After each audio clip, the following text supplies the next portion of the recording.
Hello everyone, welcome back to my channel Soni fashion.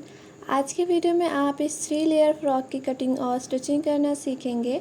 तो video पसंद आए तो प्लीज़ वीडियो को लाइक और शेयर ज़रूर करें और साथ ही साथ नोटिफिकेशन बेल को ऑन कर लें, जिससे कि मेरे आने वाली सभी वीडियोस की अपडेट्स आप तक पहुंच सके। तो चलिए फिर वीडियो को स्टार्ट करते हैं। तो इस फ्रॉक को बनाने के लिए यहाँ पर मैंने 1 मीटर सैंटून का फैब्रिक यूज़ किया है अस्तर के लिए, और यहाँ पर मैंने 9 मीटर यहाँ पर जॉर्जेट फैब्रिक यूज़ किया है। अब सबसे पहले यहाँ पर अस्तर को 4 फोल्ड करके मैंने बिछा लिया है टॉप पार्ट की कटिंग के लिए। अब इसके बाद यहाँ पर हमें सबसे पहले तीरे के लिए निशान लगाना है। तो तीरा यहाँ पर मैं ले रही हूँ 7 इंच, और जितना मैंने तीरा लिया है उसमें हाफ इंच एक्स्ट्रा करके हमें मुड्ढे का निशान लगाना है। तो आर्म होल का निशान यहाँ पे मैं 7.5 इंच पे लगा रही हूँ, और इसके बाद इस तरह से स्ट्रेट लाइन ड्रॉ करेंगे। अब इसके बाद चेस्ट के लिए मार्किंग करेंगे। तो यहाँ पर चेस्ट है 34 इंच, इसका फोर्थ पार्ट होगा 8.5 इंच। तो 8.5 इंच पे मैंने निशान लगा लिया है, और आगे से 1.5 या 2 इंच एक्स्ट्रा हमें मार्जिन के लिए रखना है। अब इसके बाद ऊपर शोल्डर से 14 इंच पे कमर के लिए मार्क करेंगे, और कमर का भी फोर्थ पार्ट का मार्क करेंगे। तो यहाँ पर कमर है 28 इंच, तो 28 का फोर्थ पार्ट होगा 7 इंच। तो 7 इंच पे यहाँ पर मैंने इस तरह से मार्क कर लिया है, और आगे से 1.5 से 2 इंच एक्स्ट्रा मार्जिन आप अपने अकॉर्डिंग रख सकते हैं। अब यहाँ पर कमर 7 इंच लिया है, तो नीचे की साइड हमें हाफ इंच एक्स्ट्रा करके रखना है। तो 7.5 इंच पे मैं यहाँ मार्क कर रही हूँ, और मार्जिन का इस तरह से 1.5-2 इंच एक्स्ट्रा रखेंगे। और अब इसके बाद इन सभी निशानों को हमें मिला लेना है। तो इंची टेप की हेल्प से इस तरह से सभी निशानों को आपस में मिला लेंगे।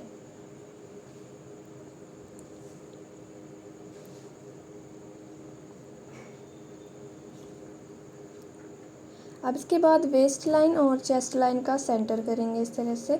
और अब इसके बाद जितनी भी हमारी चेस्ट है उसका फोर्थ पार्ट लेंगे। तो यहाँ पर 8.5 इंच चेस्ट है, तो 8.5 इंच पे यहाँ पर भी मार्क कर लेंगे, और कमर के निशान से इस तरह से दोनों निशानों को जोड़ते हुए हमें फिटिंग की इस तरह से शेप कर लेनी है। और अब इसके बाद हमें यहाँ पर आर्म होल के लिए गोलाई करनी है। तो इस तरह से 1 इंच मार्क करते हुए हल्की सी आर्म होल की गोलाई कर ली है मैंने। अब अंदर की साइड हमें हाफ इंच एक्स्ट्रा मार्क करना है, और ऊपर इस तरह से हमें इंची टेप की हेल्प से इसे सीधा ड्रॉ करेंगे। और इस तरह से हाफ इंच पे एक मैंने मार्क किया है, और 1 इंच की इस तरह से मैंने फ्रंट आर्म होल की गोलाई कर ली है। तो यहाँ पर मेरा निशान लग के कम्प्लीट हो गया है। अब इसके बाद हमें इसकी अस्तर की कटिंग कर लेनी है। अब अस्तर की कटिंग के बाद हमें इसके मेन फैब्रिक की कटिंग करनी है। तो इसी तरह से सेम यहाँ पर मैंने मेन फैब्रिक को भी 6 फोल्ड करके रख लिया है इस तरह से। और अब इसके बाद जो हमारा अस्तर है उसको यहाँ पर हमें रख लेना है। तो अब इसके बाद हमें इसकी भी कटिंग कर लेनी है। तो यहाँ पर मैंने जॉर्जेट की भी कटिंग कर ली है। अब इसके बाद जॉर्जेट को अलग रख लेंगे, और यहाँ पर मैंने अस्तर को रख लिया है। अब इसके बाद यहाँ पर हम नेक के लिए मार्किंग करेंगे। तो नेक की विड्थ यहाँ पर मैंने ले ली है 3 इंच, और यहाँ पर जो नेक की लंबाई है वो रख रही हूँ मैं 4 इंच। तो बैक पार्ट के लिए मैंने निशान लगाया है। अब एक बॉक्स ड्रॉ कर लेंगे इस तरह से, और उसके बाद हमें यहाँ पर नेक की हल्की सी गोल गोलाई करनी है इस तरह से, और इसकी कटिंग कर लेंगे। तो ये कटिंग मैंने बैक पार्ट के लिए की है। अब इसके बाद बैक वाले पार्ट को अलग कर लेंगे, और फ्रंट वाले जो दोनों पार्ट हैं उनमें रख लेंगे।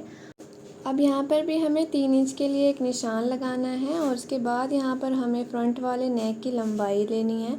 तो यहाँ पर जो फ्रंट वाले नेक की लंबाई मैं रेडी रख रही हूँ वो है 6.5 इंच। तो 6.5 पर एक निशान लगाएंगे। तो हाफ इंच ऊपर से हमारा मार्जिन में जाएगा, और नीचे से सिलाई में दबने के बाद ये मेरा 6.5 इंच का इस तरह से गला रेडी हो जाएगा। तो 6.5 इंच पर मैं यहाँ मार्क कर लूँगी, और इसके बाद यहाँ पर भी हमें एक बॉक्स ड्रॉ करना है। और बॉक्स ड्रॉ करने के बाद यहाँ पर हमें वी शेप की एक नेक ड्रॉ करनी है इस तरह से, और इसके बाद हमें इसकी भी कटिंग कर लेनी है। और कटिंग करने के बाद अब अस्तर को हमें इस तरह से ओपन कर लेना है, और अब इसके बाद आर्म होल से करीब 3 इंच नीचे एक मैं निशान लगा लूँगी, और इस निशान को हमें नेक से जोड़ना है इस तरह से, जो हमारा नेक का मिड पॉइंट है। तो इस तरह से मैंने निशान लगा लिया है। अब इसके बाद हमें इसकी कटिंग कर लेनी है। अब इसके बाद सेम इसी तरह से हमें जॉर्जेट फैब्रिक की भी कटिंग कर लेनी है। तो यहाँ पर इस तरह से मैंने इसकी कटिंग कर ली है। अब इसके बाद यहाँ पर जो मैंने निशान लगाया है इसके ऊपर से हमें 1 फुट के मार्जिन से इस तरह से सिलाई लगा लेनी है। और सिलाई लगाने के बाद इसमें हमें छोटे छोटे से सीजर से इस तरह से कट लगाने हैं। कट लगाने से हमारा जो फैब्रिक है वो फिनिशिंग के साथ फोल्ड होगा। और अब इसके बाद इसमें हमें एक बार आयरन कर लेना है। और आयरन करने के बाद हमें 1 फुट के मार्जिन से इसमें सिलाई लगानी है। तो इस तरह से मैंने 1 फुट के मार्जिन से सिलाई लगा लिया है और इसे आयरन मैंने पहले कर लिया था। अब इसके बाद इसे सेंटर से इस तरह से फ़ोल्ड करेंगे। और फोल्ड करने के बाद हमें इसका सेंटर का एक निशान लगा लेना है नीचे की तरफ। तो इसी तरह से दूसरा वाला जो पार्ट है उसमें भी हमें सेंटर का निशान लगा लेना है। तो सेंटर का निशान मैंने इसमें भी लगा लिया है। अब इसके बाद हमें साइड से 3 इंच पर एक निशान लगाना है और सीधी सी इस तरह से एक लाइन ड्रॉ करेंगे और इसकी हमें कटिंग कर लेनी है। और कटिंग करने के बाद यहाँ पर कपड़े को करीब 1/2 इंच फोल्ड करना है। और फोल्ड करने के बाद हमें इसके ऊपर 1 फुट के मार्जिन से सिलाई लगा लेनी है। तो इस तरह से मैंने 1 फुट के मार्जिन से पूरे में सिलाई लगा ली है। अब इसके बाद यहाँ पर मैंने वाइट कलर की कंट्रास्ट में लेस ली है और इस तरह से मैंने इसको रखते हुए इसको स्टिच कर लेना है। यहाँ पर आप अपनी मर्ज़ी के अकॉर्डिंग कोई भी लेस लगा सकते हैं। यहाँ पर मैंने इस तरह से इसको स्टिच कर लिया है लेस को। अब इसके बाद हमें सेंटर से सेंटर मिलाते हुए इसको रख लेना है एडजस्ट करते हुए। अब यहाँ पर सेम फैब्रिक के साथ यहाँ पर मैंने 4 डोरी रेडी करी है लटकन के साथ। इस तरह से हमें 2 लटकन को इस तरफ लगाना है और 2 लटकन को सेम साइड हमें स्टिच करना है। तो इस तरह से सामने हमने यहाँ पर लटकन को रख लेना है और इसके बाद हमें इस पर सिलाई लगानी है सबसे पहले। और इसके बाद यहाँ पर हमें कपड़े के किनारे किनारे गले तक सिलाई लगा लेनी है। तो इस तरह से मैंने सिलाई लगा कर इसे रेडी कर लिया है। अब इसके बाद जो हमारा बैक वाला पार्ट है मैंने पहले से रेडी कर लिया है। और इसके बाद सबसे पहले तीरे जॉइंट करेंगे और फिर फिटिंग की सिलाई लगा लेंगे। तो यहाँ पर तीरे मैंने जॉइंट कर लिया और फिटिंग की सिलाई भी मैंने लगा ली है। अब इसके बाद यहाँ पर मैंने इसकी स्लीव्स रेडी करी है।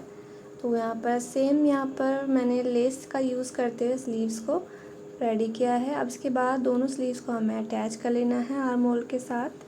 अब इसके बाद बॉटम पार्ट के लिए यहाँ पर मैंने तीनों लेयर्स की पहले से कटिंग कर ली है। जो फर्स्ट वाली लेयर है उसकी विड्थ है मेरी 2.5 मीटर और लंबाई जो है वो ली है मैंने इसकी 11 इंच। और यहाँ पर जो सेकेंड लेयर है वो है 5 मीटर और थर्ड लेयर है 12 मीटर की। और तीनों लेयर्स को स्टिच करने के बाद यहाँ पर जो मेरा बॉटम पार्ट है 30 इंच का तैयार हो जाएगा। अब इसके बाद हमें जो सबसे ऊपर वाली लेयर है वो हमने ले ली है और ऊपर की साइड हमें एक सिलाई लगानी है। और सिलाई को खींचते हुए इस तरह से मैंने गैदर्स बना ली है। तो यहाँ पर गैदर्स हमें कमर के अकॉर्डिंग रेडी करनी है। तो यहाँ पर जो मेरी वेस्ट है वो है 28 इंच। तो 28 में यहाँ पर मैंने 2 इंच एक्स्ट्रा मार्जिन ले लिया है। तो 30 इंच का इसे मैंने यहाँ पर रेडी किया है। अब इसके बाद इसे हमें इस तरह से फ़ोल्ड कर लेना है और फ़ोल्ड करने के बाद हमें साइड से इसमें सिलाई लगानी है। तो यहाँ पर इस तरह से मैंने इसमें सिलाई लगा ली है और दूसरी लेयर भी मैंने यहाँ पर रेडी कर ली है। और कपड़े को इस तरह से एडजस्ट करते हुए हमें इसको रख लेना है। और थर्ड लेयर भी मैंने इसी तरह से यहाँ पर रेडी कर ली है। तो यहाँ पर मैंने तीनों लेयर्स को इस तरह से रख लिया है। सेम इसी तरह से हमें तीनों लेयर्स को स्टिच कर लेना है। तो इस तरह से मैंने तीनों लेयर्स को स्टिच कर लिया है। अब इसके बाद यहाँ पर आप चाहे तो इसमें इस तरह से लेस भी लगा सकते हैं या फिर बिना लेस के भी इसको इसी तरह से बना सकते हैं। तो यहाँ पर मैंने ये जिगजैग वाली वाइट कलर की कंट्रास्ट में लेस यूज़ करी है इसमें। अब इसके बाद यहाँ पर हमें सेंटर की तरफ लेस को स्टिच कर लेना है जहाँ पर हमने सिलाई लगाई है। तो इस तरह से यहाँ पर मैंने लेस को स्टिच कर लिया है। और यहाँ पर जो हमने टॉप पार्ट पहले रेडी किया था उसको यहाँ पर रख लेंगे। और उसके बाद टॉप पार्ट के साथ हमें बॉटम पार्ट को स्टिच कर लेना है। तो इस तरह से मैंने बॉटम पार्ट को टॉप पार्ट के साथ स्टिच कर लिया है। और नीचे की साइड यहाँ पर मैंने पीको कर ली है। यहाँ पर आप चाहे तो सिलाई भी लगा सकते हैं। तो कंप्लीट होने के बाद कुछ इस तरह से इसका लुक आएगा। सो आई होप आज की मेरी वीडियो आपको पसंद आई हो। वीडियो पसंद आई हो तो प्लीज़ वीडियो को लाइक और शेयर करें। और इसी तरह की सिलाई से रिलेटेड वीडियोस देखने के लिए मेरे चैनल को सब्सक्राइब करना ना भूलें। Thanks for watching.